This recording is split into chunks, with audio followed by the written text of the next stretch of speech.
All right, hello again, baseball fans. We've been doing a lot of sort of different things. Earlier, did a little kind of a chat stream just to kind of keep tweaking that all-time quick start that comes with Out of the Park 24. And thanks to help of Ken Castro, D. Scott Howard, Big Clue, um, Aaron Reed, everybody that was in that night or in earlier today.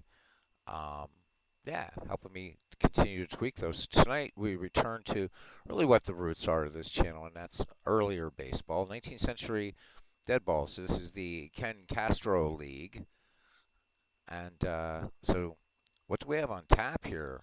We're in round two. Round two is best of five. We have the 1907 Chicago Cubs, 2 games to nothing of the 1919 Cincinnati Reds, the 1908 Pittsburgh Pirates and the 1908 Cleveland Naps are tied at 1 game apiece. Hey, Mark, good to see you. The 1912 Boston Red Sox, a 1 game to nothing lead over the 1884 Providence Grays. And then finally, um, the 1885 Chicago White Stockings with a 1 game to nothing lead over the 1894 Baltimore Orioles. So I think we're going to start from the bottom and work up. So Chicago could advance to round three if they defeat Cincinnati. So that's where we're going to go tonight. So this is the 1907 Chicago Cubs and the 1919 Reds, and let's go. Chicago will be the home team, or I'm sorry, Cincinnati will be the home team, I think. Wait, let's do this again. Well, we'll see where we are. I have no idea. All right, we're going to let the, it's going to be Chicago visiting Cincinnati at home. Here we go. Oh, going against Jack Feaster, a righty. Let's see if we have a right. There we go. And let's see who's ready to go here. Let's hope you guys are doing well, doing well, doing well. And I think we're going to have, looks like Dutch Ruther. No. Slim Saley, I believe, it looks like. We also have Ray Fisher. I'm going to give Ray Fisher the start. And let's get to it.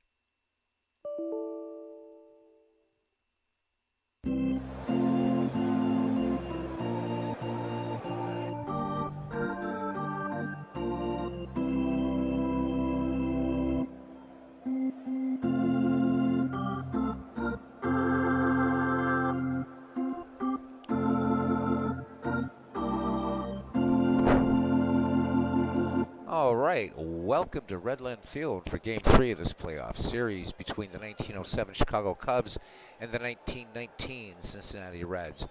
The Cubs are leading this 2 games to nothing. Jack Feaster takes the mound for the Cubs, and he'll be opposed by Ray Fisher for the Reds. It is 50 degrees, wind speed 4 miles per hour.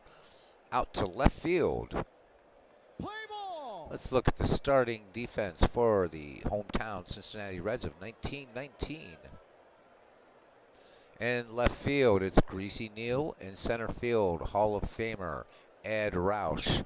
In right field, Rube Bressler. From first to third around the horn, Jake Daubert at first base, Maury Rath at second, Larry Koff at short, Hall of Famer Heine Groh at the hot corner, Ivy Wingo catching for the Reds, and on the mound and pitching, Ray Fisher.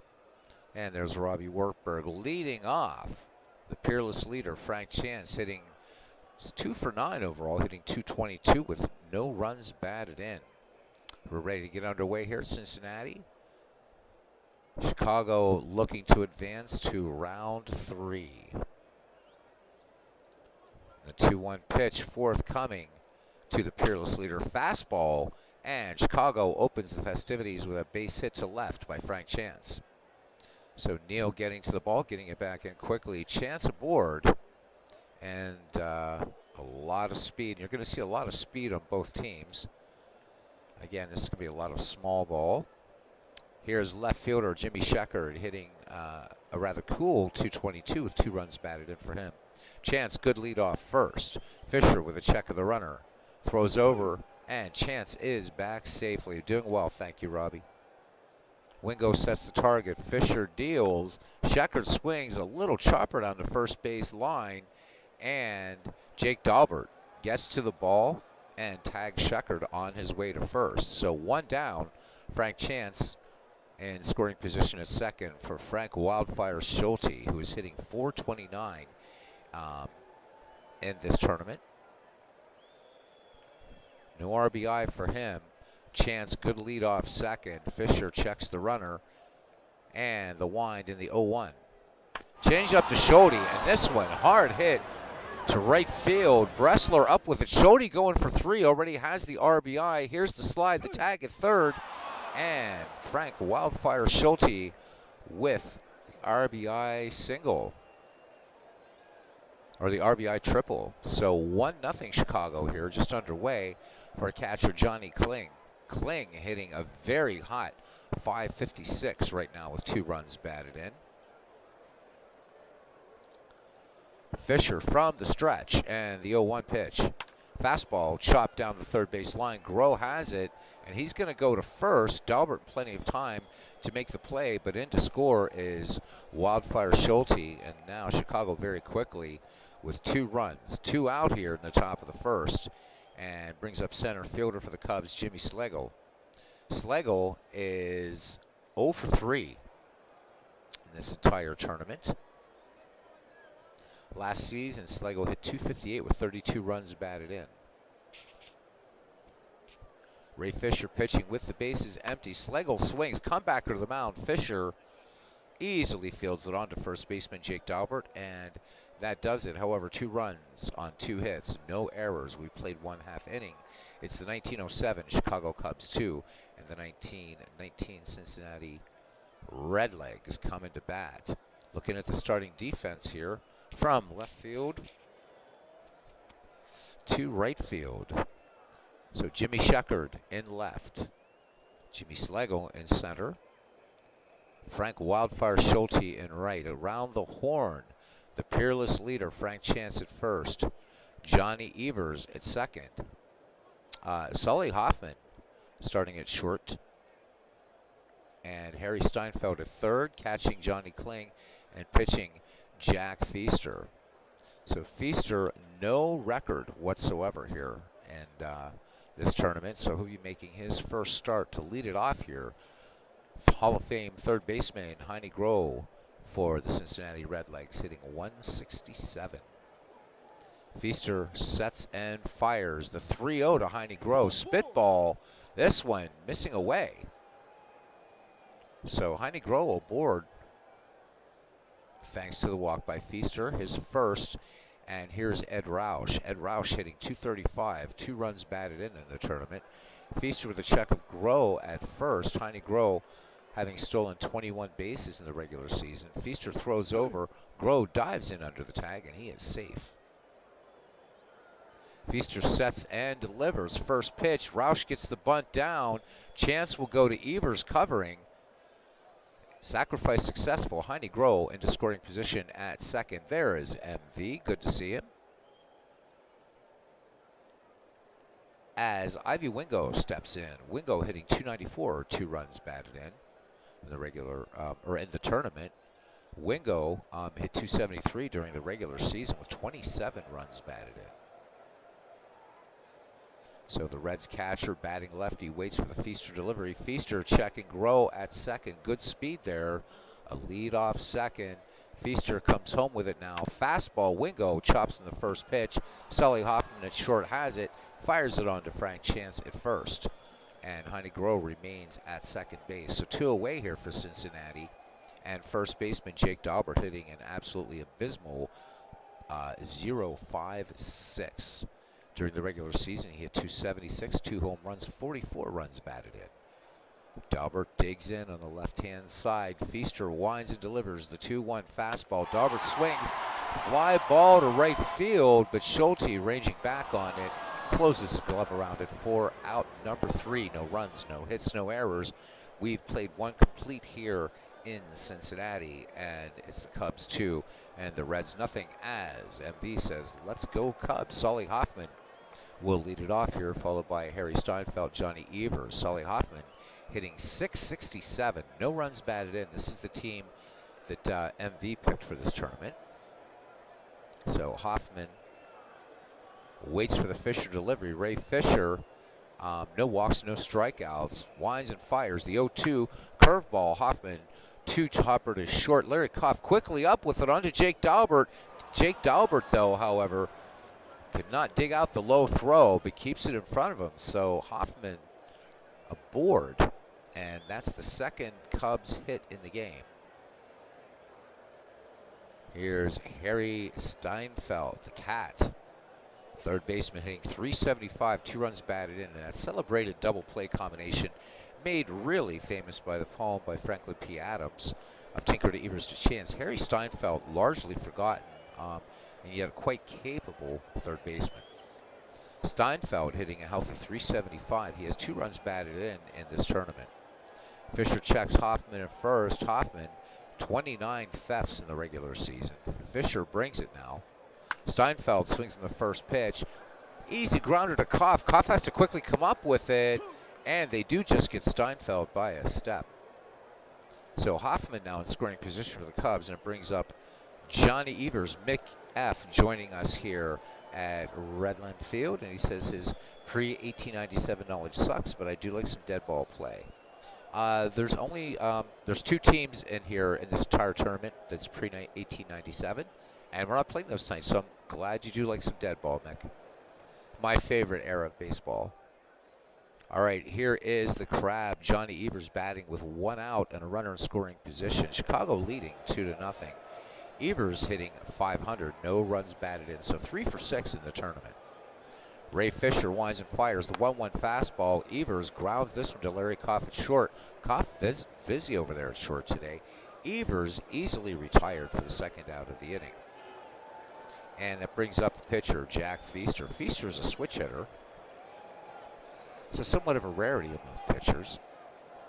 Feaster making his first plate appearance in the regular season, hit just .094 with 1 run batted in. Did manage a double. Hoffman leads off second. Fisher with the 1-0. And Feaster cuts in this curve once again. A chopper to Larry Koff at short, up with it, and in plenty of time to Jake Daubert to retire Feaster and the Cubs. No runs, no hits, 1 error. We've played 1.5, and it's the Cubs 2 and the Cincinnati Reds nothing. Maury Rath will lead it off here, followed by Greasy New and Larry Koff for the 1919 Reds. Maury Rath hitting just .071, 1 run batted in. In the 1919 season, Maury Rath hit .264, including a triple home run, 29 runs batted in, 77 runs scored. So Rath, the lefty, waits for the Feaster delivery. Feaster deals curveball, bounding ball to third, and Steinfeld up with it, and on to Frank Chance. So 1 up, 1 down on the 5-3 put out here. Again, a rather crisp day here in Cincinnati, Ohio. It used to be called Porkopolis. It's also nicknamed still the Queen City. As Greasy Neal steps in, the left fielder hitting .250. No runs batted in for Greasy Neal. He is 3 for 12 overall with 2 doubles and a run scored in the tournament.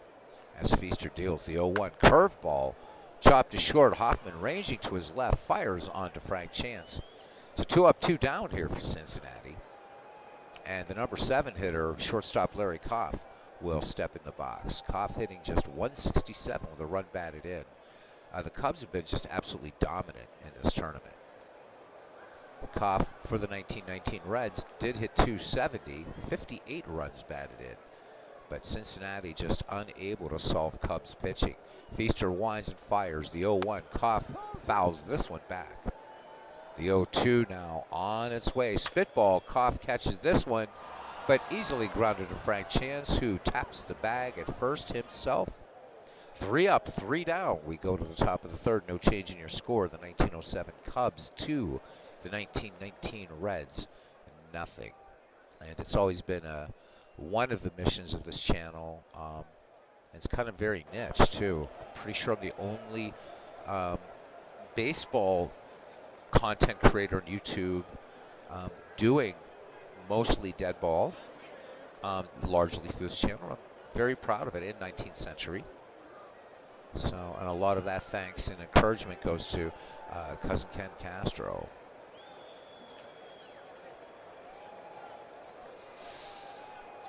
Yeah, I just didn't bother upscaling these or anything like that, Mick. Yeah. So the field is what it is, and just having some fun, my friend. If I wanted to get serious, I could, upscale these real clear, real crisp. But, I kind of like the graininess for this game. It's kind of fun, especially playing in these old parks. In fact, I wanted to make some of them sepia toned and black and white. So, all right. Anyhow, we're back at the top of the order for Chicago Cubs and Frank Chance. Chance singled back in the first to start the festivities. Fisher deals to the peerless leader. First pitch swinging, chopped to short. Larry Kopp earning his paycheck. Routine 6-3 put out to Jake Daubert at first. 1 up, 1 down for the Cubbies. Here is Jimmy Sheckard. He says, no, you like it. Oh, having players not part of the game on the field is distracting. Oh, I see. Right. Okay. Gotcha. All right, as Jimmy Sheckard now waits for the Fisher delivery. Here's the 1-1 with 1 out. Sheckard bounding ball to Maury Rath at second, who, with the underhand toss to Jake Daubert at first, takes care of Sheckard. So 2 up, 2 down for the Cubbies as Wildfire Schulte steps in. RBI triple scoring Frank Chance, making it 1-0 Chicago back in the first. Fisher deals the 1-1. Schulte takes this fastball right field. This one high, but not deep enough. Right fielder Rube Bressler ranging back and closes the glove around it. So the Reds face the minimum and we go to the bottom of the third. It is still 2-0 as Jack Feaster will face Rube Bressler, Ray Fisher, and then Heine Groh. Rube Bressler having an absolutely abysmal, we'll give a little picture here of Rube, there he is. He even looks like it. Having an abysmal tournament here, just hitting a 0.83 for the 1919 Reds. Of course, you know the story of the Reds meeting the Black Sox in the 1919 series. Bressler with a 206 average, 3 triples, 2 homers, 17 runs batted in 1919. Feaster deals to Bressler, the 0-1 curveball swung on. Hard ground ball to Johnny Evers second, and Evers, of course, with plenty of time to field that on to the peerless leader, so we have Evers to Chance. We will not see Tinker to Evers to Chance tonight. So 1 away, and there's Aaron Reed joining us here in Cincinnati as Ray Fisher steps in. So Fisher, he's actually 2 for 2 in this tournament, so batting 1,000. Feaster deals, the count even on Fisher. Spitball, this one sent up the middle, base hit, just under the glove of Johnny Evers. So Ray Fisher aboard, and the tying run for Cincinnati comes to the plate. Hall of Famer Heine Groh as we go back to the top of the order. Groh walked back in the first inning. Fisher actually had a stolen base in 1919. Feaster comes to the set position, fires the 0-2 pitch now. Spitball to Groh. Base hit. This one's going to go for extra bases.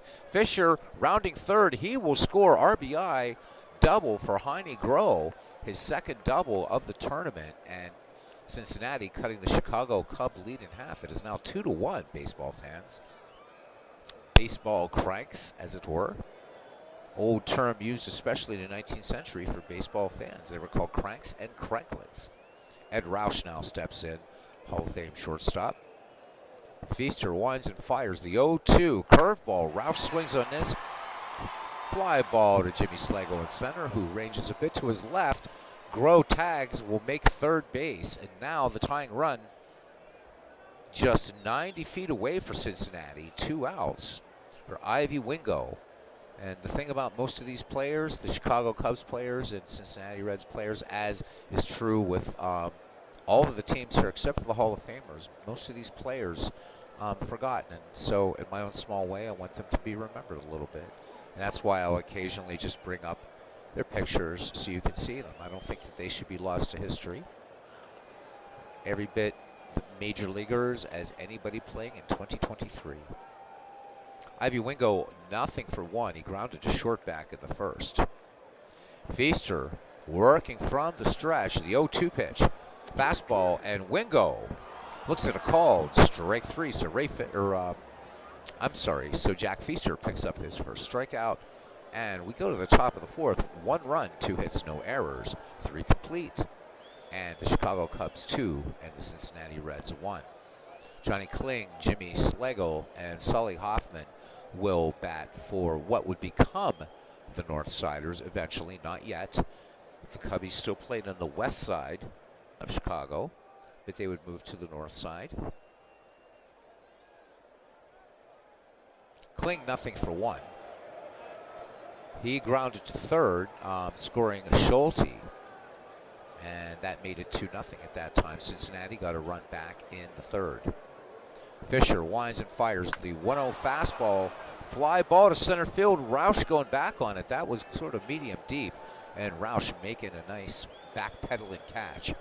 So 1 away here, and brings up Jimmy Schlegel, the center fielder, grounded back to Fisher his last time up. The lefty waits for the Fisher delivery. First pitch swing and curveball. 3-hopper to third. Groh up with it. The long throw across the diamond in plenty of time to Jake Daubert. To retire Jimmy Schlegel. Shortstop Sully Hoffman now. Hoffman grounded to short, but was safe in a throwing error back in the third. Fisher brings it home. The 0-2. Changeup. Bouncing ball to second. Maury Rath takes it on the hop and retires Hoffman. So the Chicago Cubs go in order here in the fourth, and we head to the home half of the fourth, and the score is 2-1. The Reds trying to stave off elimination here in Game 3. This round is a best of 5. Chicago looking to move to round 3. That'll be a best of 7, as will be round 4. Jake Daubert fly to deep right back in the first inning. And here's the pitch from Jack Feaster, the 1-1 curveball.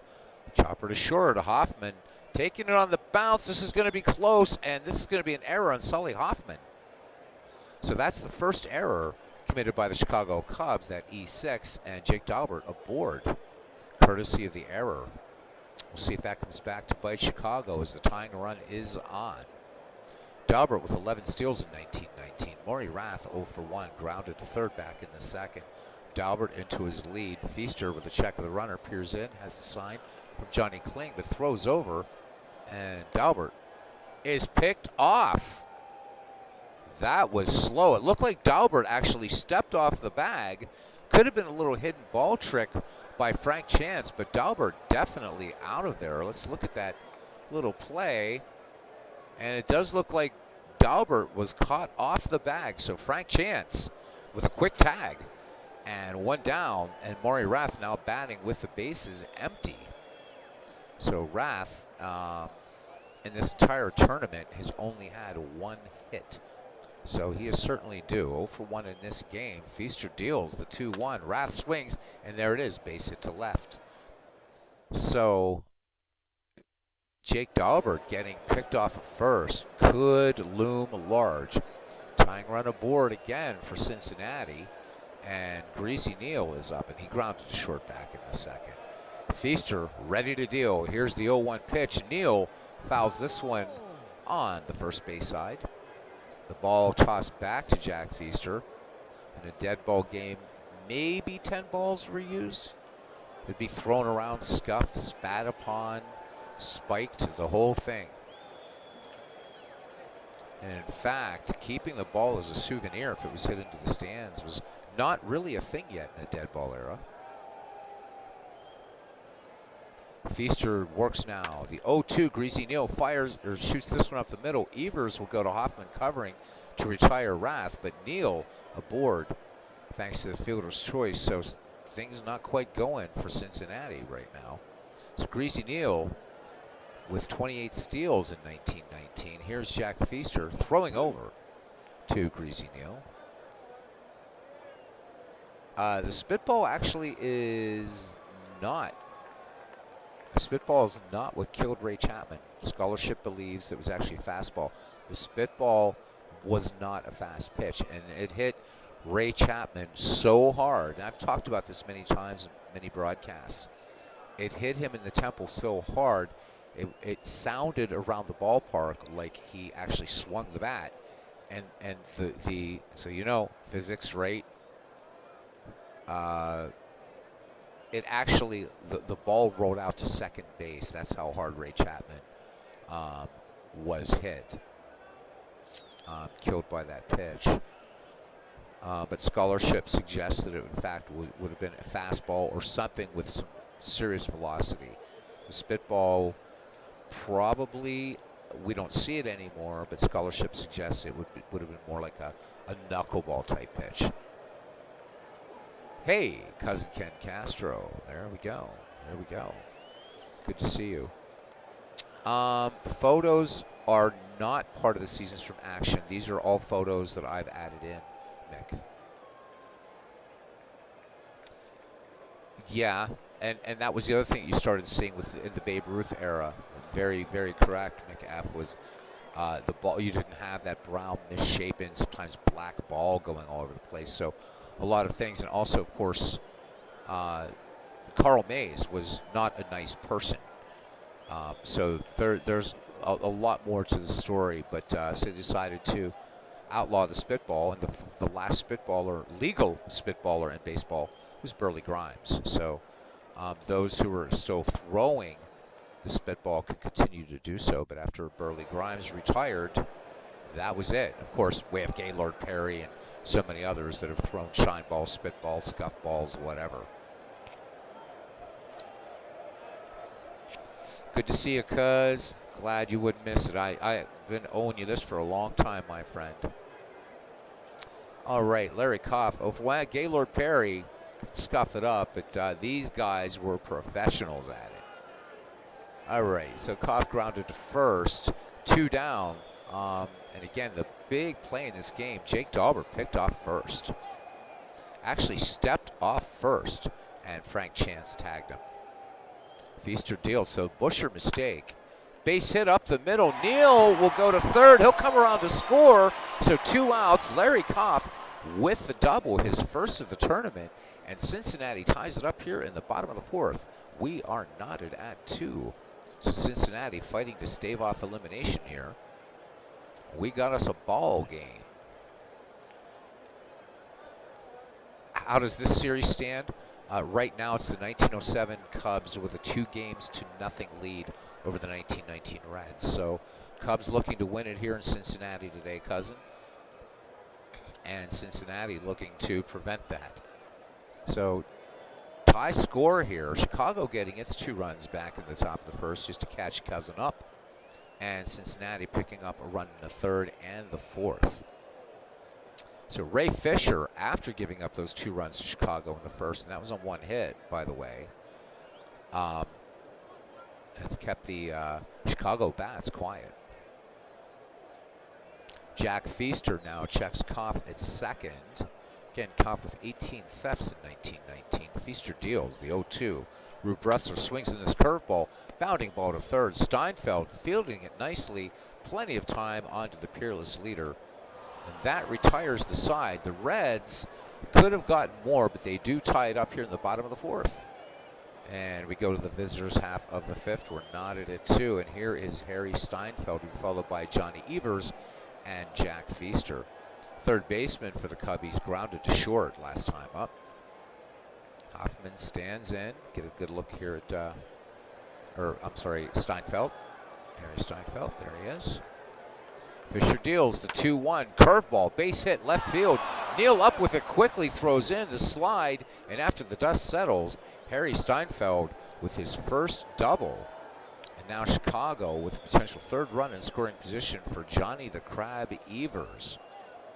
Evers grounded to short back in the 2nd. Evers having a good tournament, though, hitting .429 as of this at bat.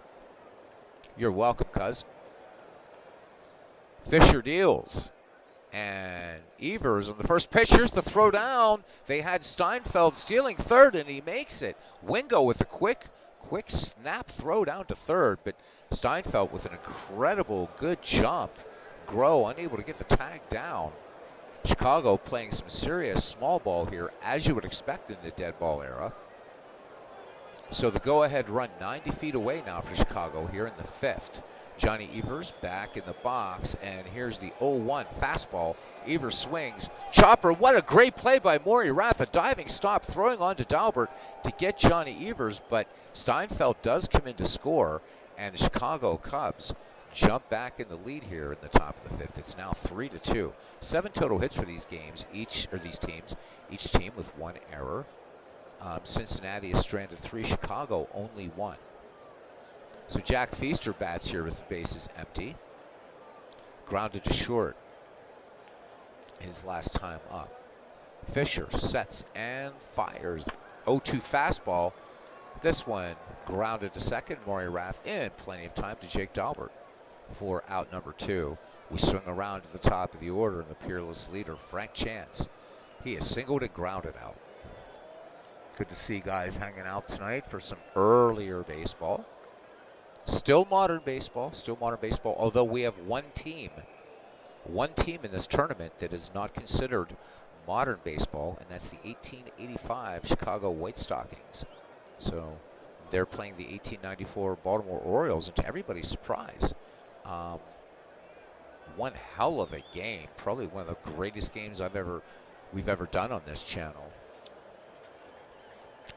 Again, want to thank Cousin Ken Castro as being the inspiration for not only the Ned McGreevy League, which is returning using the players from this tournament, but also these tournaments and other things that we've done, and encouraging me to stick with what I love, Deadball and 19th century. So thank you, Cousin.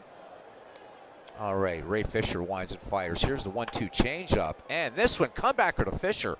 And that was a bullet off the bat of Frank Chance, and Fisher making a nice play on that to retire the side. But the Chicago Cubs pick up a big run on 1 hit, no errors.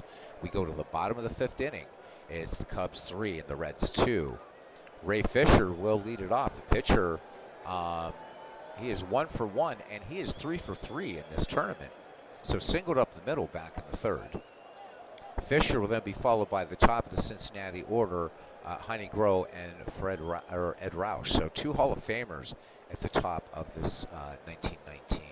Oh, absolutely, Cousin. As I said earlier, these players should all be deserved to remember. Not only the well-known ones like Chance and Evers, but not many people are going to know Jimmy Schlegel. There he is, Ray Fisher. As I remember in the McGreevy League, Ray Fisher was on Robbie Wartburg's team. Did pretty well actually too, as I recall. Feaster deals. Here's the 1-2 to Fisher, spitball, and this one strike 3 called. So Jack Feaster picking up strikeout number 2, and we go back to the top of the order now on Hall of Famer Heine Groh. He walked in an RBI double, scoring Fisher back into 3rd. And at that time, that gave Cincinnati its first run. All right, with a leg kick in the delivery, here comes Jack Feaster with the 1-1 to Groh. Swinging on this fastball. This one, fly ball to right. Schulte running back, making a fine running catch in the right pasture. So 2 down here for Hall of Famer Ed Roush. Forgotten even by Cincinnati Reds fans, and one of the great center fielders of his time, Ed Roush.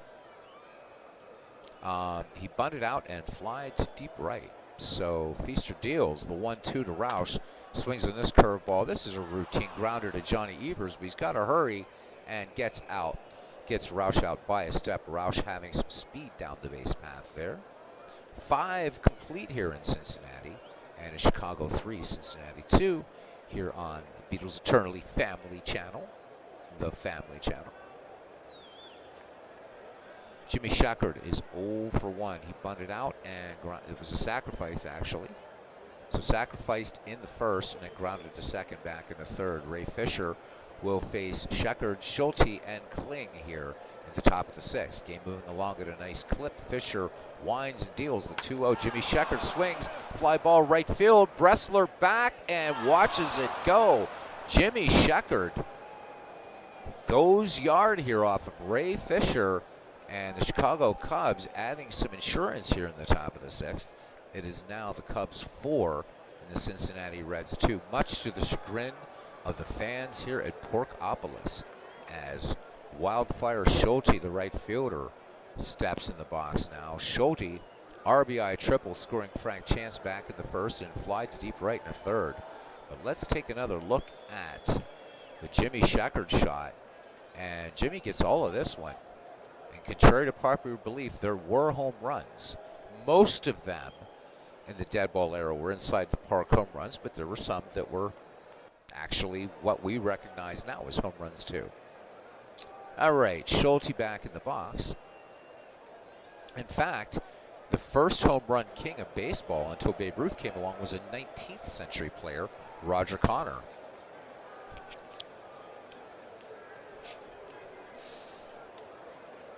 And hey, there's Clinton Parks. Good to see Clinton in here. He says he was in the shower.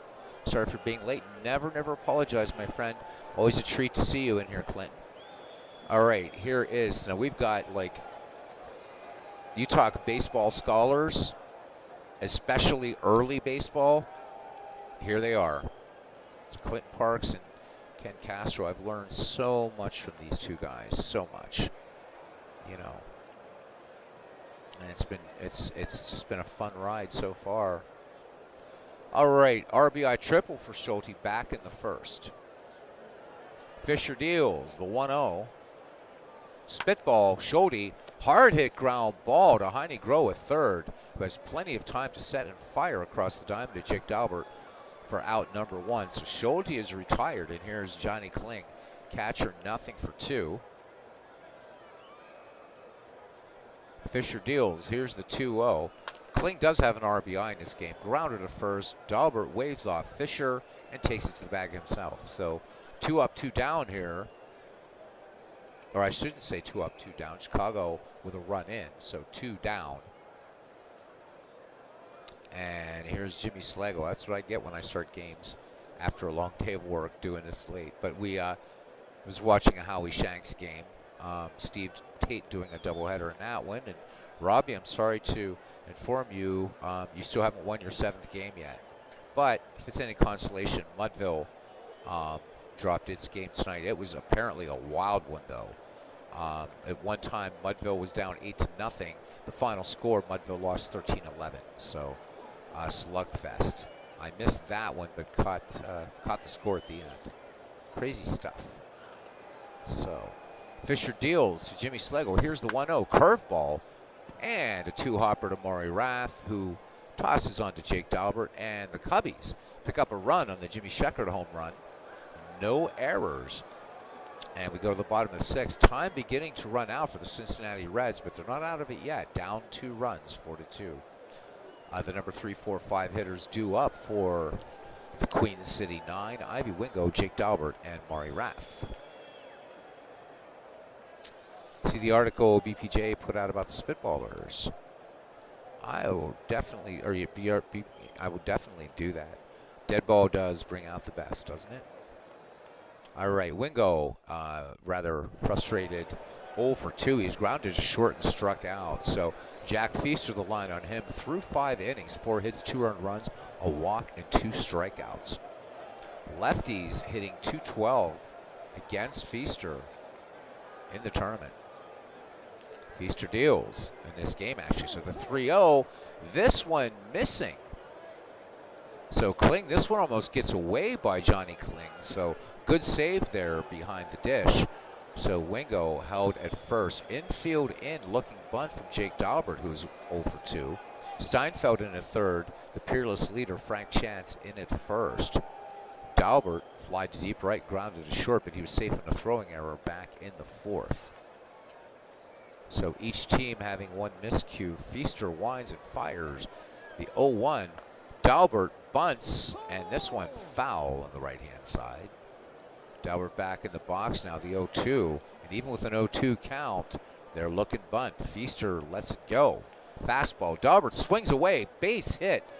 Right field, and rounding second and getting into 3rd is Ivy Wingo. So the Cincinnati Reds now in business. The tying run on at 1st. And here comes Maury Rath, who is 1 for 2. And we've said that Rath was due and saw his batting average jump up. So Dalbert with 11 steals in 1919. Johnny Kling back there, though, excellent arm. Ivy Wingo at third. Feaster from the stretch. The 0-1 on Rath. Curveball. Bounding ball to third. Steinfeld will go to Evers, but Evers taken out by Dalbert. Hit rather hard. Not able to turn that double play. So 1 down. Runners at first and third. Greasy Neal, nothing for 2. Feaster once again from the stretch in the 3-1. Fastball swung on. Grounded deep to short. Hoffman goes to Evers. Evers in the pivot goes to Chance. And it's an inning-ending double play. So the Reds are turned away. And we go to the top of the 7th inning here in Cincinnati.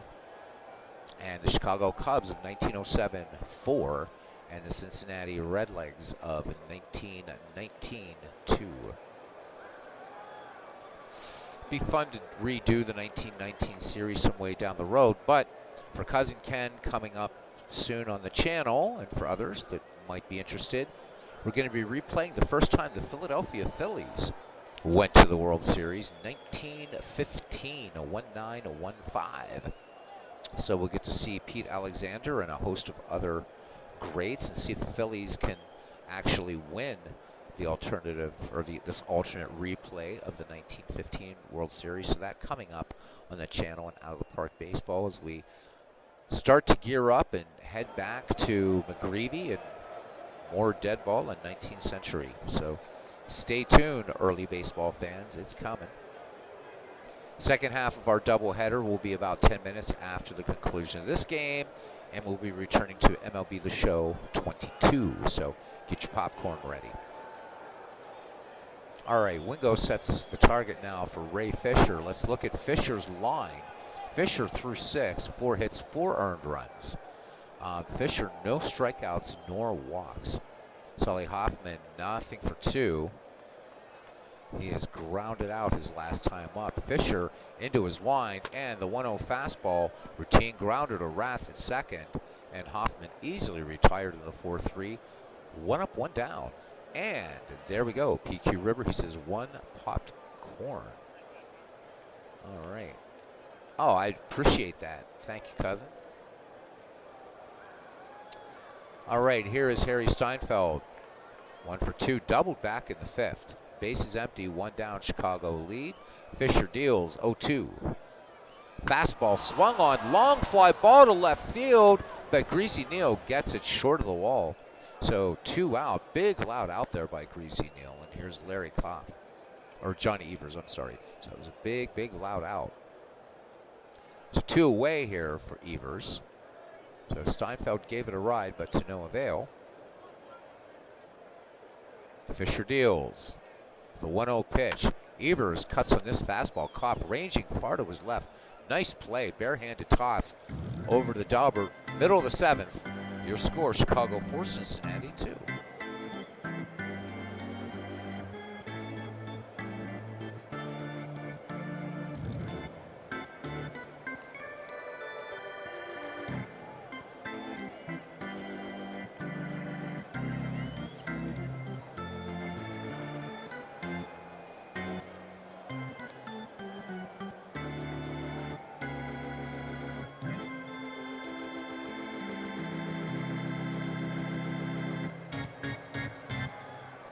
All right, let's get back to it. Bottom of the 7th. So Jack Feaster and Ray Fisher battling it out, and Feaster right now looking to take home the gold ring. Feaster has walked 2, struck out 2 in 6 innings of work, touched up for 2 earned runs. So 9 total hits for these teams. Shortstop Larry Kopp will step in to lead it off here for the Reds here in the home half of the 7th. RBI double, scoring Greasy Neal back in the 4th inning. Some wasted opportunities for the Cincinnati Reds, and that's kind of been the story through this tournament. Although the Cubs pitching has been so tough. Feaster deals. Here's a 3-1 delivery. Curveball And this one stroked up the middle, base hit. So that's hit number 6 for the Cincinnati Reds. Larry Koff aboard, and Koff with 18 steals in 1919. Rube Bressler trying to put it together here before it's too late. Bressler 0 for 2. He is grounded to second and to third. Feaster checks the runner, Koff. Koff a pretty decent lead off first. And Feaster throws over, and Koff back under the tag. Feaster checks the runner, Koff again. Now comes home with it. The 1-2 curveball. And this one gets away from Johnny Kling. But Kling holds on to it, able to get to the ball. And Koff does not advance. So the pitch out. There's nothing going. As Koff remains, but the Cubs almost doing the Cincinnati Reds a favor here, cranks and cranklets. Bressler back in the box now, count even on him. Here's the wind and the pitch, and this one, still, I'm not sure whether Kling and Feaster are crossed up, but Kling losing track of that ball, but able to keep it in front of him. So Chicago playing with a little bit of fire here. Larry Koff does have some wheels at first. Nobody out. Here is the 2-2. Fastball swung on, base hit to right. Up with it is Wildfire Schulte, and they're going to hold Koff at second. So 2 aboard for Cincinnati. The tying run at first, nobody out. And Ray Fisher will come up, and the pitcher today, he's 1 for 2, so singled and struck out. Infield looking bunt. Fisher obviously going to try to move these runners up and try to avoid the double play. Feaster deals. Kling out to have a quick word with him. Now back behind the plate, and here is the pitch, the 1-1. Fisher swings, base hit, left field, rounding third is Larry Koff, but they flash the stop sign. So the Reds now with the bases loaded, and we're back at the top of the order, and Hall of Famer Heine Groh. He is 1 for 2 in this game. He walked back in the first, RBI double in the third, and flied out to deep right center in the fifth. Larry Koff at second, Larry Koff at third, Rube Bressler at second, Ray Fisher at first, as MV says, come on, Cubs. Feaster from the stretch, and the 1-1. Fastball, Groh lines this one, foul on the third base side. This one will make the stands, and the fan throwing it back to the field, forced to throw it back on the field by the umpire. So ball back in play. The count 1-2 on Heine Groh. Here is the wind and the delivery. Groh chops this one up the middle. Hoffman to Evers to Chance to retire Heine Groh, but the run will score. Larry Koff trots across, but 2 down. The Reds trying to tie it up here. They do pick up a run here in the bottom of the 7th. And my apologies for talking about a windup when a pitcher is working from the stretch. It's 4-3 now. So the Reds getting one back here in the 7th. And it brings up Ed Roush with Rube Bressler, the tying run just 90 feet away. Roush 0 for 2, including a sacrifice. Feaster brings it home. Roush swings, popped behind the plate. Johnny Kling throws off the mask, plenty of room. He makes the catch. So the Reds do pick up a run on 3 hits, no errors, and after 7, it's the Cubs 4 and the Reds 3. Will it be enough? Can Ray Fisher keep the Cub bats quiet here in the 8th? We will see. And what did you just notice, MV? I will stop play here to tell me what you just noticed. As PQ River is talking about getting some caramel corn and peanuts. Old school Cracker Jacks. How about it? Jack Feaster's a switch hitter. He's a switch hitter. He is a switch hitter. If you're talking about at the plate. So a very, very rare thing, but a switch hitting pitcher. How about that? I'll have to look. I don't think so, unless Dave Cook completely screwed up here. Oh, guess what? He was called, I didn't know this. What a neat nickname he had. Jack the Giant Killer. Ba-ba-da-ba-ba. So again, because unlike out of the park baseball, nope, throws right. He's a righty. He's a righty. He's a switch hitter, but yeah, Feaster's a right-hander. But let's make a double. Make a double quick, huh? Let's check Baseball Reference to see if Dave Cook might have to fix this, or I can fix it. You can edit players in this game. So let's see. But I'm pretty sure Feaster was a righty. But let's see. MV might have caught something. Hey, how about it? He did. So Feaster was a southpaw. I would definitely fix that. Yeah, definitely fix it. Thank you, MV. We would definitely fix that. Easy enough to edit. Can't edit them during the game, but thank you for that, MV. That's a rare one. I think we'll have to report that one to Dave Cook. He's got it a little bit backwards, huh? Well done. Thanks, Mick, for triple checking there, too. MV, talk about, we were giving MV some props earlier getting deep into baseball, and that completely flew by me. So I'm going to see when Feaster takes the mound again, because right here this tells you what he is. So it looks like the eagle eye of MV does catch it there from the wilds of West Virginia via Cardiff, London, and Jamaica. Fisher deals to Feaster. Here's the 2-1. Feaster bounding ball up the middle. What a great play by Maury Rath. Diving stop and able to fire onto Jake Dalbert for the first out of the inning. So Feaster retired. What a great play there, flashing a leather. Let's look at it again. Maury Rath, full extension on that one, and making the snap throw onto Jake Dalbert. Nice play. All right, back at the top of the order now, Frank Chance. Boy, it makes me think like I've got to look like more closely at Action PC. I've always taken it for granted that, you know, a game's going to get handed in this rate. All right. You're welcome. He's part of your Red Bolt family, so you should know. Absolutely. So good on MV, man. Love it. Frank Chance singled way back in the first. He is 1 for 3. Fisher brings it home, the 2-1. Fastball swung on. Bounding ball to short. Larry Koff in plenty of time to retire the peerless leader for the second out here for the visitors' half of the 8th inning. Jimmy Sheckard now. Solo shot back in the 6th, allowing Chicago to, at that time, pad its lead, but Cincinnati getting one back in the bottom of the 7th after the Sheckard home run. 3-0 to Jimmy Sheckard fastball, and Fisher, not playing with fire, walked him on 4 pitches.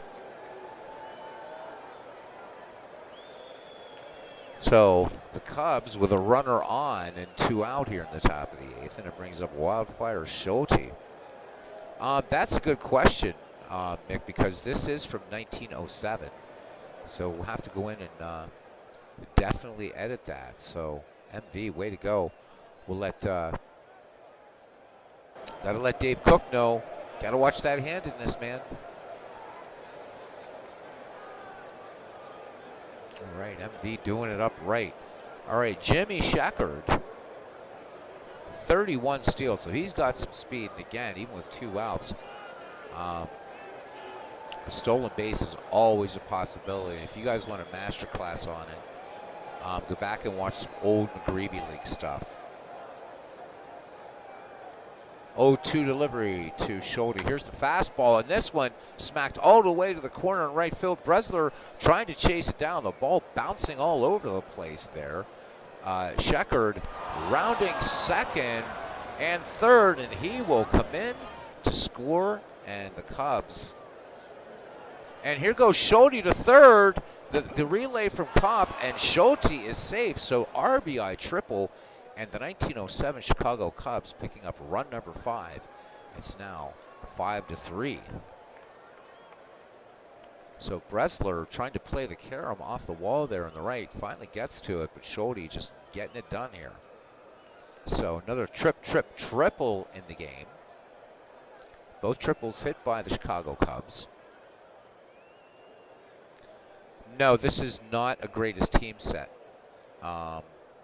This is actually this is a this is an error in 1907 MV.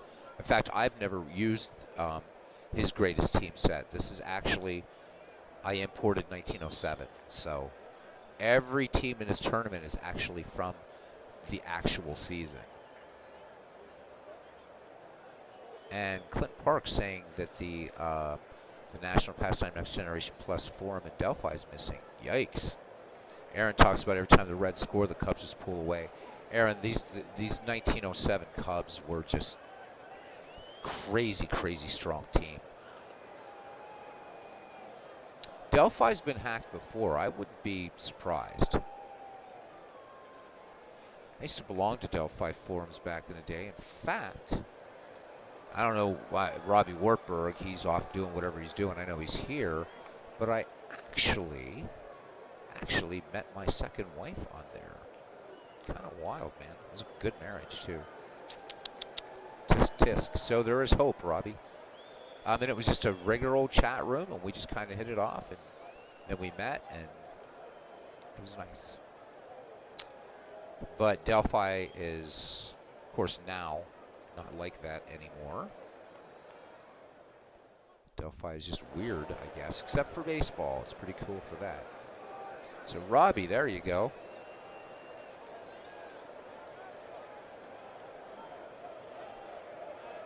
Fisher deals from the stretch, and here's the 2-1, and they're going to intentionally walk Johnny Kling.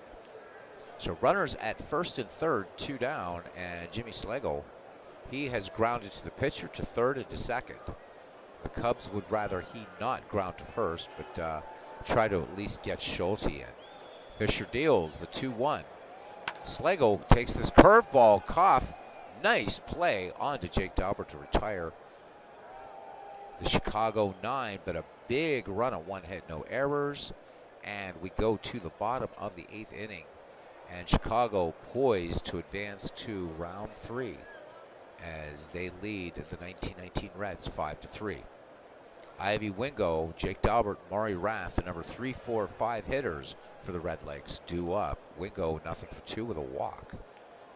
Feaster out there just pitching strong, not dominant though, but 2 strikeouts, 2 walks. Here's the 1-1. Change up, pulled the string. Wingo, no chance on that. Routine to Evers to Chance, 4-3. 1 down. Jake Daubert is 1-for-3. Jack Feaster with the 0-2. Ground ball to Solly Hoffman at short. Easy play. Routine on to Frank Chance for out number 2. Time definitely running out for Cincinnati. And here's Maury Rath, now 1-for-3. So Rath with a single back in the 4th. He's grounded out twice. Jack Feaster works to him.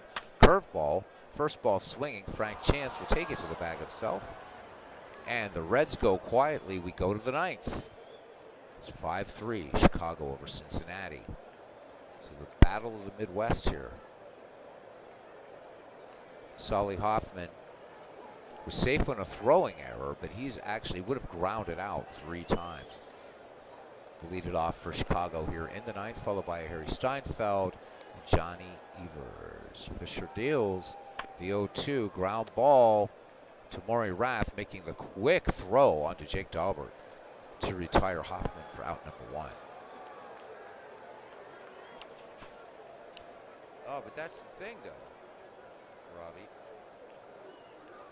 It wasn't a dating room at all. As a matter of fact, it was a room where people, you had live chats. We were all creative people, artists, musicians, what have you.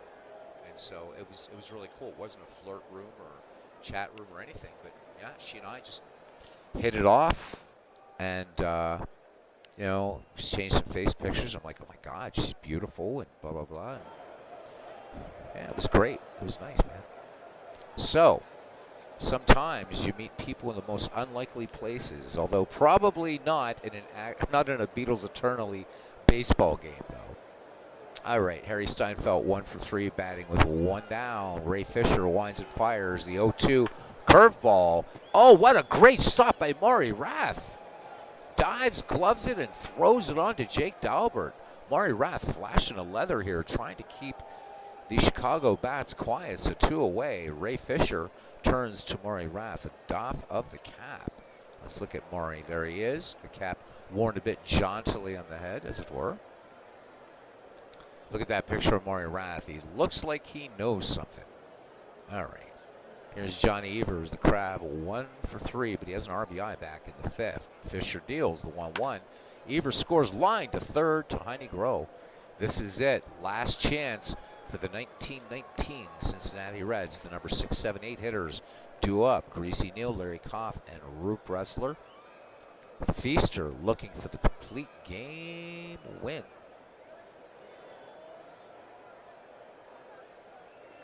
So he's asking MV. Yeah, that's really weird. So what is your 1907? Because there might be something bugged weird in my game. But again, looking at Feaster. Oops, yeah, I can't have to do it from here. Duh. So yeah, now here's what's weird. It's showing him as a righty here. So really, really, really strange, right? So he says, where is he? Yeah, and he's a righty here in 1907. So really strange. So I don't know if this is a bug in this game or on my particular game, because I don't have the latest patch. Maybe I'm missing something. Steve Tate says that there is a patch for this game, but it's been only given to the beta testers right now. Who knows? Strange. And look, see, yeah, showing righty up here, so there's definitely something wrong.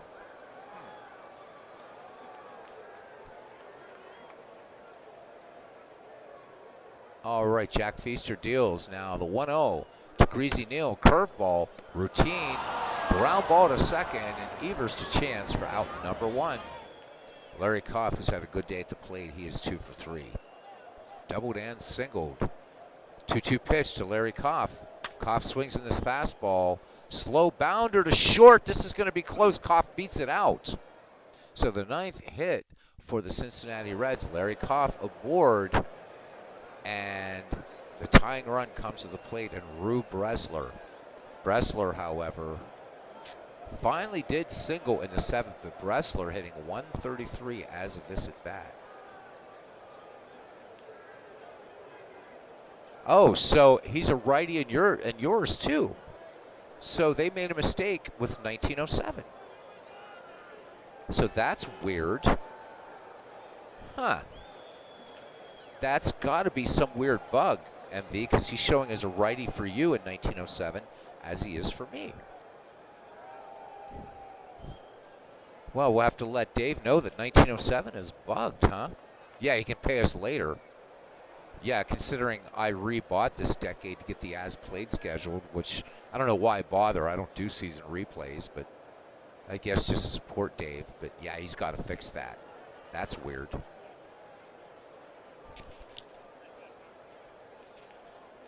I wasn't even thinking. I mean, because it's not like I don't know Jack Feaster. I'm just, there you go. All right, Feaster deals, throws over. Larry Koff is back in time. Close call over there at first, though. Feaster with a good move. Infield guarding the lines. Jack Feaster winds and fires. Change up to Bressler. Bressler line to right. Back on it is Schulte making a great catch. So the Reds down to their final chance here. And it is the pitcher, Ray Fisher, who is 2 for 3. He has singled twice and struck out. Koff, aggressive lead at first. Feaster throws over to keep him honest. Koff back. Again, a very, very close call. Feaster, what a move to first he has. And Vita said 6 months ago he didn't even know who he was. Yeah, it could be an algorithm error. But what's weird, Clinton, is it's just for the 1907 season. Maybe we'll have a look at him to see if I have this, because MV and I apparently both have the same bug for the 1907 season. And since I don't do season replays, I would have never have caught that without Mick asking. So Mick says his wife has been looking over his shoulder a couple of these games. Does count, except that since she's married to you, Mick, she's off limits to Robbie Wartburg. Hello, Mrs. Mick. Thank you for looking over the shoulder. All right, the prettier game coming up. And it looks like Pat Duncan is going to pinch hit here for the Reds with 2 out and a runner on. So Duncan is 0 for 4 in this tournament. In 1919, Duncan hit .244. Did manage 2 home runs, 17 runs batted in, 3 triples, 3 doubles, and 9 runs scored. So let's see what Pat Duncan here can do. Jack Feaster. We're going to go to pitch mode for this one. Since it's the bottom of the ninth and the tying run is there. Jack Feaster into his motion, deals curveball, and swing and a miss by Duncan. Strike one, so the count 0-1. Kling tossing the ball back to Feaster. Feaster ready to fire again. Here he comes, the 0-1. And this one, low and outside, ball one. So the count 1-1 on Duncan now. Duncan steps out of the box for a moment. Gives a little stretch. Now back in there trying to work out the cobwebs from sitting on the bench. He's 0 for 4 in this entire tournament. Here's the wind in the delivery. The 1-1 from Feaster. Duncan swings. Routine fly ball to left, and that's your ball game. Jimmy Sheckard closes his glove on it, and the aspirations of the 1919 world champion Cincinnati Reds as they go down 5-3, and they are eliminated from this tournament. So let's look at our recap for the 1907 Chicago Cubs. 5 runs, 5 hits, 1 error. The 1919 Cincinnati Reds, 3 runs, 9 hits, 1 error. Jack Feaster gets the win. He's 1-0 in the tournament. Ray Fisher will go home with an 0-1. Just very, very quickly, 1 home run in this game. Jimmy Sheckard, 2 triples in this game, and both by the Chicago Cubs, or as I used to say, triple. And both of those triples hit by Wildfire Schulte.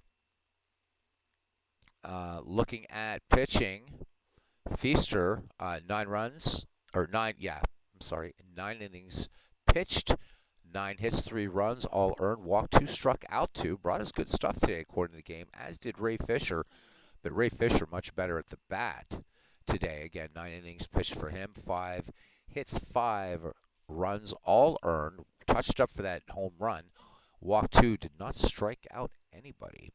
Let's look at the miscellaneous here and see what we can see. The MVP for this series between the Chicago Cubs and the Cincinnati Reds is Wildfire Schulte. Let's look at our playoff bracket, and then we'll call this one.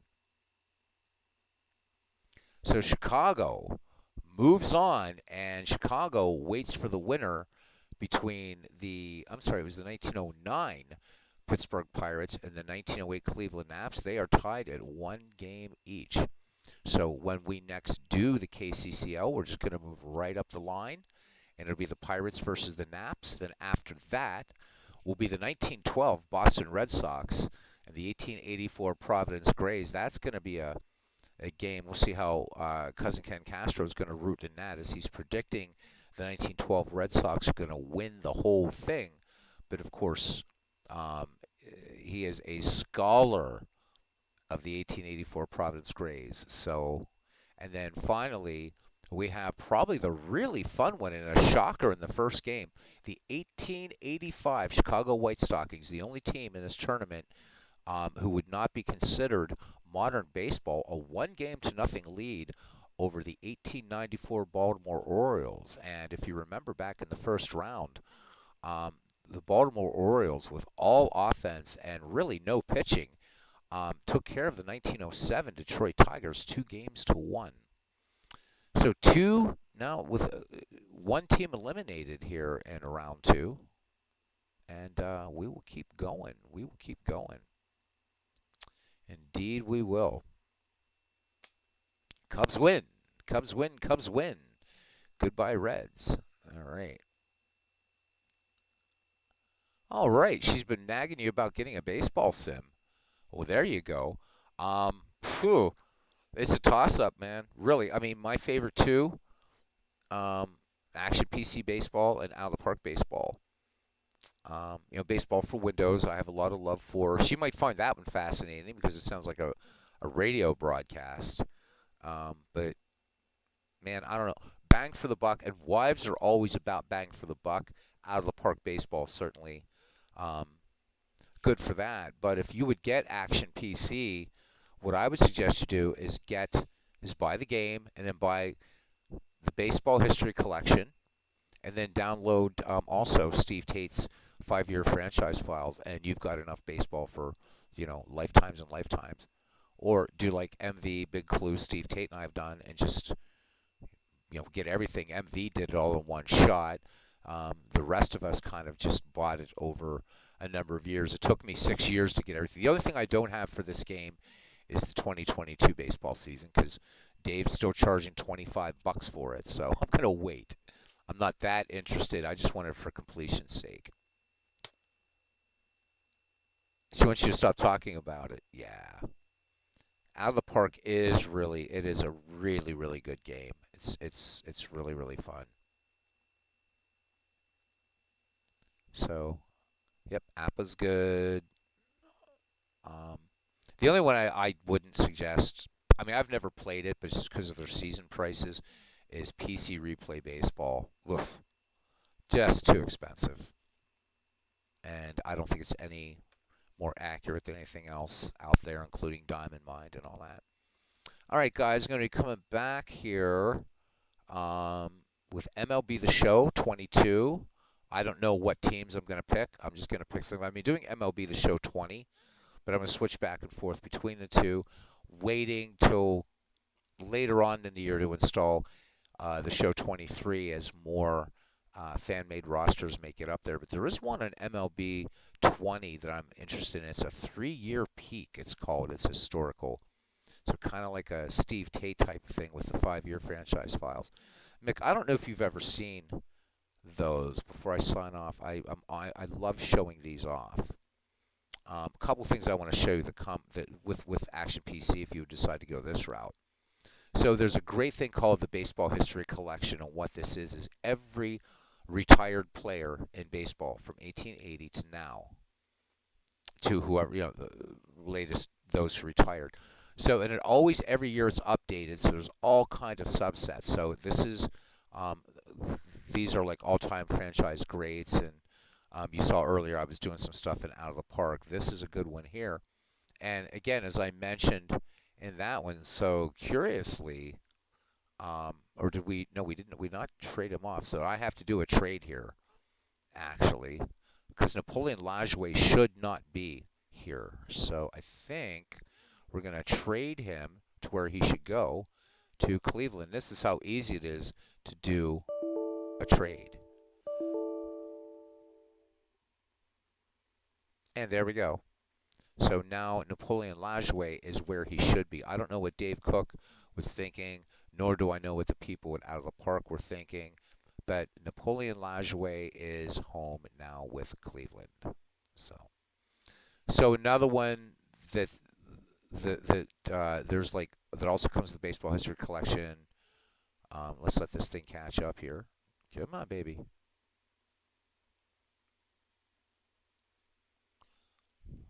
Or are you gonna do the game is still occasionally crashy, not that much, but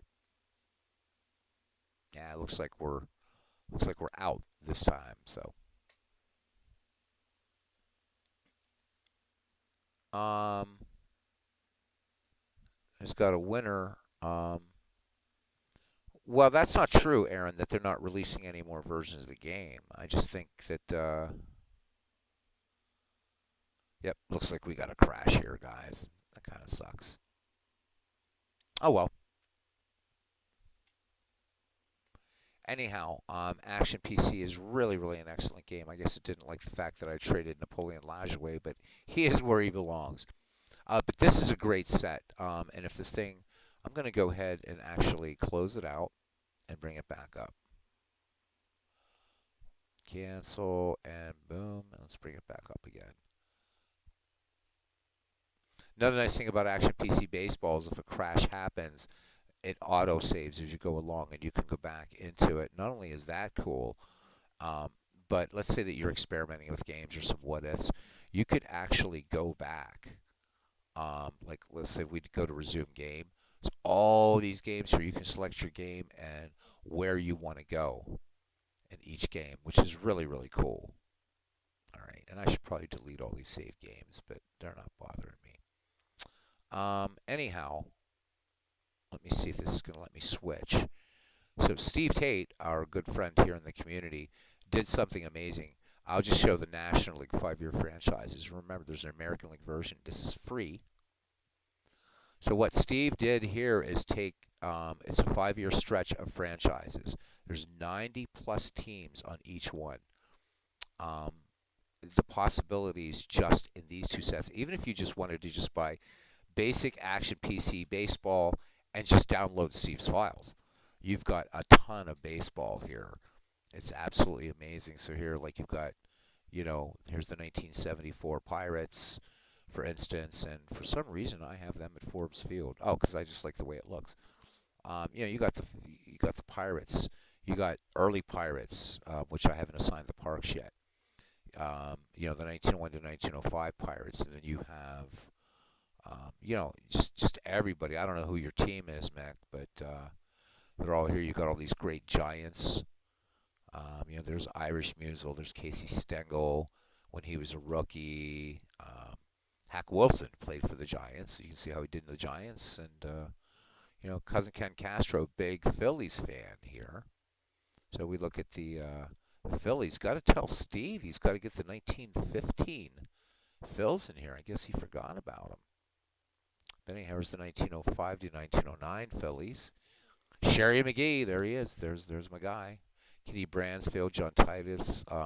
Great stuff. And Steve did painstaking research on all of these, so you would have an absolute blast. He doesn't mean it to be played as a season. Of course, present day. There we go. Here are the Giants from 2010 to 2014. So all the usual suspects there that you would expect. So good stuff. You'd be getting like 180 teams. You could do that. There's so many ways in. Playoff games are saved. Absolutely, Mick. And now Mick, if you're a cards and dice guy, Clinton Parks does make a nice suggestion. There's a nice game that's a bridge, and that is Digital Diamond Baseball. So you can choose to chuck dice and input those things. That also is a great companion to games like Strat, to Status Pro Baseball, which is actually included in Digital Diamond Baseball, believe it or not. Don't know how Mark pulled that off, but it's in there.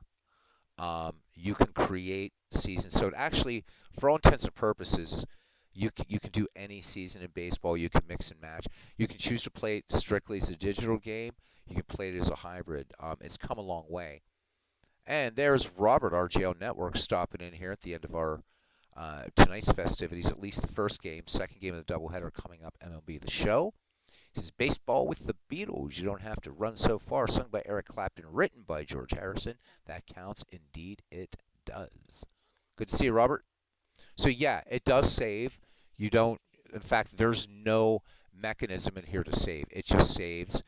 And so if I go back to those playoffs, it will show even after that crash that it was fine. And if I go to Cleveland, back on these franchise teams. Wheelindy, if we go to Cleveland, we'll see that Nap Lajoie is where he belongs. One of the things I should say about the baseball history collection is you'll notice that things do take a little bit longer because it's loading the entire database of 19,000 players. But you will have so much fun. And there's Lajoie. Back with the Indians as he should be. There he is, one of the greatest of all time. Rather unimaginative nickname for one of the greatest of all time, but there you go. The great Napoleon Lajoie. Um, the flexibility, Mick, that you have in action PC baseball is insane. Um, there are a couple things that it doesn't do that Out of the Park does, but there are some things that this does that Out of the Park doesn't. So, I mean, in my estimation, why I think these are the two best digital games is, if you can imagine it, um, you can do it in these games. I would say, um, again, it just depends on what you're looking for. If you're looking for nicer graphics, it's going to be Out of the Park Baseball, hands down. If you're looking for an easier interface, I would say this. But if you can afford both, get them both. And Out of the Park Baseball goes on sale quite a lot, actually. In fact, toward the end of the year, you'll see it for like $5.99, and that's the entirety of baseball history. You get everything: major leagues, minor leagues, Negro leagues. It's crazy. So if you wanted to play Pacific Coast League, you could. Federal League, whatever you want. Um, Negro leagues are in there, as I said. So it's the cheaper, it's the less expensive point of entry, but Out of the Park Baseball is a little bit polarizing because it's not an easy interface, but actually this one is deceptive because it looks simple. It looks like, okay, really simple. I can figure this out in a minute. No way, because you have two rows of right. You have two rows here of, or two menus, right? But when you get up into this deep stuff like reports, you can go into complete game recaps. You can do super like reports of, like, let's say you were doing a season replay or you were doing mixed teams or whatever. You can find out the standings on a certain date in your replay. Um, you can do top performances by player, by team. It's too early in this to do anything. League games played, team versus team charts, hitting streaks, who's injured. You know, this is one of the amazing things of this game. Okay, I always show this one off: the batter versus pitcher analysis. So you pick your visiting team. So let's just say Boston Red Sox, and yeah, it was coming, New York Yankees. Okay, so this is everybody on all the hitters for the Red Sox, all the hitters on this Yankees franchise team. So, and you actually could use this in game too when you're deciding on, say, pinch hitters, pinch runners, what have you, or pinch hitters and substitute pitchers, whatever, relief pitchers. So let's say that we want to see how Joe DiMaggio is going to hit, um, or I'm sorry, Dom DiMaggio. Let's go to Joe DiMaggio. So we want to see Joe DiMaggio. How is Joe DiMaggio going to hit, let's say, against Martinez? Well, there we go. You're going to get all these cool percentages here, and we see that DiMaggio against Martinez, all the way across. And when you change this up, all these numbers are going to change. Now, what's important is that, of course, this is not situational. In game, all these numbers change, but it's really, really cool. So how's Derek Jeter going to do against Martinez? But let's switch it up. Let's go to Dick Raditz, for instance, and you're going to see these numbers all changing. Just an incredibly powerful game. All kinds of great utilities. Um, you can set up encyclopedias for your game replays or whatever. But there's really, really a lot going on here. It's just hidden in menus. So in many, many ways, this is actually just as it's just the UI, I think, is maybe a little bit easier to use. But it's as complex as Out of the Park Baseball. Don't let its simple looks fool you. Graphics are secondary. So yeah. Um, so the thing is, Mick, is I rare. In fact, Out of the Park 24, it's crashed once on me, just once. Out of the Park 23 was a bit unstable for me, but Out of the Park 24 has been rock solid. This one, this one will occasionally freeze up, but again, the nice thing about this is because the way the game works, you're never going to lose any information. You're never going to get a crash that's going to be yeah, because you don't have to worry about a save. It just does it in the background, which is real nice. Um, you go to this play screen, and it's got its own little bells and whistles, just enough. So these are games to be played on this date yet. By the way, cousin Kansas or all-time great Phillies beating the Royals 5-3, and you just advance through the calendar and just play, and a lot of fun. Anything, any name that you see, or any team that you see, whatever you can click on, look at them, whatever. So if you want to get a little preview, yeah, there's the all-time great Twins, which also include the first Washington Senators. Um, but good stuff. Good stuff. All right, guys, I gotta get the second game started because MLB The Show goes pitch by pitch, so it's going to run a little bit. It's going to run a little longer than this. So see you guys in about 5-10 minutes. So thank you to Mick F, to Clinton Parks, to Robert, RJO Network. And remember, guys, coming up, I believe, Robert, correct me if I'm wrong, around anywhere from the 28th to 30th June, there's going to be a sort of exhibition preseason. Robert doing the 2016 season, Cards and Dice. So look for that as Robert will rev back up about a month from now, although he's teasing about maybe doing a surprise stream. So do subscribe to RJL Network. Very good channel. Uh, Robert, a very gracious host. Makes it a lot of fun. He's a good guy, one of the good guys in the community. All right, to cousin Ken Castro, heart and soul of this family, Robbie Wartburg, the Professor Clinton Parks, thank you. Aaron Reed, the man of 1,000 voices. MV, the maybe the new baseball scholar now catching the Jack Feaster error. How about that? Way to go, man. Who else did we have in here tonight? Mick F, of course. Thank you, Mick. And Mark Roberts was here at the very beginning. All right, guys. For those of you wanting to show up, MLB The Show 22 coming up in about 5 or 10 minutes on this channel. And if not, hey, we'll see you around the batting cage. Take care, guys. Oh, before I go, there may be baseball tomorrow night on a Saturday night, a rare Saturday that I may not go out. And if that's the case, join me for some baseball tomorrow night. I'll let you know. All right, guys. Take care.